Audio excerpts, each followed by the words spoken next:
लीगी रहनुमा ख्वाजा साद रफीक ने PTI MNA ज़ैन कुरैशी की अहलिया की गिरफ्तारी से मुताल्लिक़ खबरों पर हुकूमत से वजाहत का मुतालबा किया है। साद रफीक ने समाजी राबते की वेबसाइट एक्स पर कहा है कि अगर ऐसा वाक़या हुआ है तो उसके जिम्मेदारान का एहतसाब किया जाएगा। घरेलू ख़वातीन को खींचातानी की अज़ियतनाक सियासत से अलग रखा जाना चाहिए।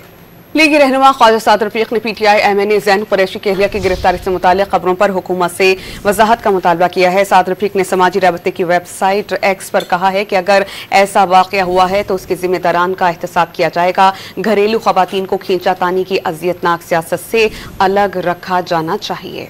लीगी रहनुमा ख्वाजा साद रफीक ने PTI MNA ज़ैन कुरैशी की अहलिया की गिरफ्तारी से मुताल्लिक़ खबरों पर हुकूमत से वजाहत का मुतालबा किया है। साद रफीक ने समाजी राबते की वेबसाइट एक्स पर कहा है कि अगर ऐसा वाक़या हुआ है तो उसके जिम्मेदारान का एहतसाब किया जाएगा। घरेलू ख़वातीन को खींचातानी की अज़ियतनाक सियासत से अलग रखा जाना चाहिए।